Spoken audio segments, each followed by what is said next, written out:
Hey, welcome back to my channel. My name is Davon McMillian and I'm a visual artist, and today I'm going to be reviewing about 8 books that I really love personally that I think any artist would love. And to start it off, I'm going to start with my newest book, one I got last year from a favorite artist of mine, J.A.W. Cooper. This book is short and sweet, honestly. It's just a art book, so it just has her art in there, no editorials or anything like that.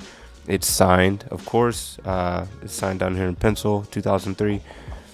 And it has a lot of her work in here. She does a lot of work on fauna and flora. And it also has this nice cover. There's like a linen cover, like a red linen cover, which is really nice, feels really nice. But she does a lot of work on fauna and flora. Her parents are freshwater ecologists.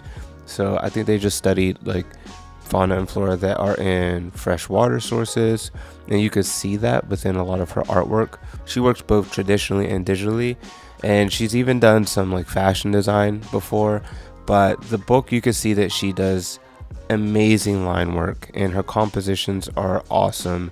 Everything looks very organic, the way it flows, very lifelike, and I think that's just to thank for like her upbringing. I think she spends a lot of time in nature and a lot of time observing her surroundings in nature. So check this out if you're into art that is about animals, plants, or just beautiful line work. Check out this book.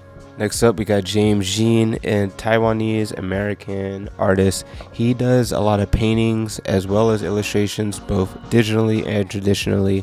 And in the beginning here, you got some information about him, some biographical information, and it kind of goes throughout the book talking about his process, and they break it up into a couple different parts. But a lot of his work has to do with mythological figures, a lot of fantasy, a lot of religious content, but he does it in a way that's like this pop art style, and it's very unique to him. A lot of his work is across multiple mediums, so he does sculptures, digital drawings, paintings, traditional paintings, huge like paintings, triptychs, diptychs. He does a lot of work, so check this out. The book is also beautiful. It's got a canvas cover. It's a signed edition. I got number 38 out of 2000. Amazing book to get your hands on. Following that, we got, of course, Takashi Murakami, and this book is thick. Like, this is a heavy book to obtain, and I got my version in Japan, and there's lots of text in here. This is very biographical of Takashi Murakami, his process, his upbringing, his influences, details about his work, his workflow, his studio. So if you want to know more about Takashi Murakami as well as see some of his work, this is a great book to grab. The cover features one of his signature characters, Daub. It might be Daub or Dobby. Please correct me in the comments if I'm pronouncing it wrong. And I got this while I was in Japan, and there was the Japanese version and the English version, and I almost got the Japanese version just because it was just so authentic to who he is, him being a Japanese artist. But I got the English version because I really want to read about him and his work and his process. And in the back, they even have these like 3-panel fold outs, so you could see his work the way he wanted it to be displayed. So this is an amazing book to have, whether you know of Takashi Murakami or not. But if you know of Takashi Murakami's work, you will absolutely love this book. So definitely one to check out. But this next book, I don't know how much I can really show on here because it is a bit graphic, but this is by Jung Gi, the legend Jung Gi, and it's Follows, I believe is what it's called. It's got this nice leather cover. It feels like skin, and as you can see, the cover looks like a belly button or a navel, and it just goes into more of his work, just purely visual. But the thing about this book is he describes it as just like the inner workings of his mind. He thinks that all artists, all creatives have, pretty low-key insane thoughts, some of them pretty graphic, sexual in nature, and he just shares it all in this book. I think that there's a truth in it as well. We all have just thoughts that occur. We can't control them, whether they're bad or good. And if you know Jung Gi, his work is highly detailed. So there's a lot to process through this book. It's amazing. I wish I could show more, but definitely check it out if you're a fan of Kim Jung Gi. I mean, who's not a fan of Kim Jung Gi? R.I.P. For this one, I actually have this set. This is Lois Van Barl, or Loish, and she released these 3 books on Kickstarter, and I bought all 3, but today I'm just going to look at the style of Loish, because I think there's a lot of talk these days about style and like what style means as an artist and how to go about developing your style. And Loish has done so well at putting her style out there and having it be incredibly unique to her. I mean, you can almost immediately identify a Loish painting from a multitude of other artists.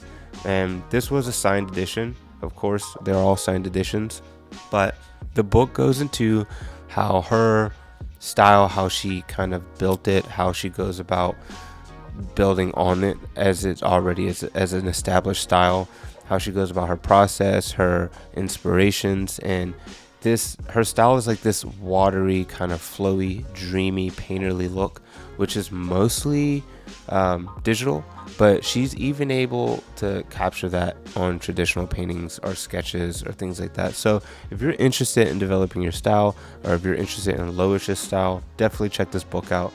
It's an awesome book. All 3 of them are awesome, but this was one of my favorites. Next on the list, we got a classic, Frank Frazetta. Frank Frazetta is an old school illustrator.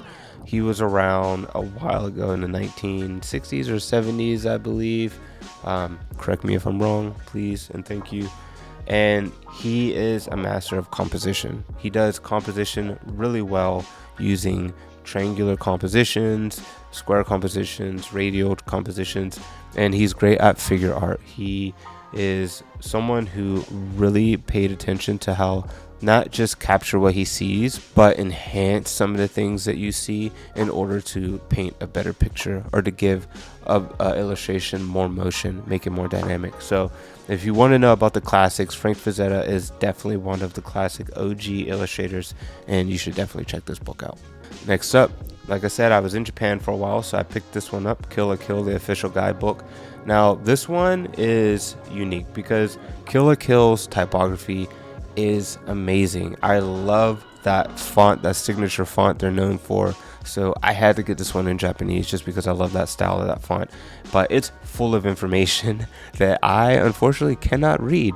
But I know what the information is pertaining to, and it's more just about like their production process, how they went about making the show, how they built the characters and the uniforms and the style, the sets, the environments. And if you are a fan of Kill la Kill, if you're a fan of Studio Bones, definitely check this out. If you can read Japanese, get this one, but if you can't, maybe opt for the English version. And last up, I got The Creative Act by Rick Rubin. Now, this is not a coffee table book or art book. It's just a novella or novel or whatever, but it's a great book to read if you're a creative person, if you're an artist, a designer. It talks about where inspiration is derived from, how to go about finding inspiration, how to get through creative burnouts. It's a good, insightful journey through one of the legends in music and how he views the creative act. So great book to read. And that's it. This was a short one. I just wanted to kind of showcase some books that I really love and enjoy.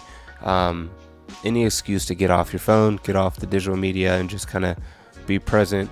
So I hope you enjoyed it. Let me know if you want to see more of it. I got plenty of books to share. So if you want to see some more books, let me know. Remember, check out my Not the Art department if you're interested in any apparel. I just released some new minimally branded pieces. So I don't know why I call them pieces. I guess because I think of them as art. So if you want to check those out, those are on the site. I also released some of my own original artwork on there, and I will be continuing to upload new artwork on the site. And again, thank you for your time and your attention, and I hope to catch you next week in the next one.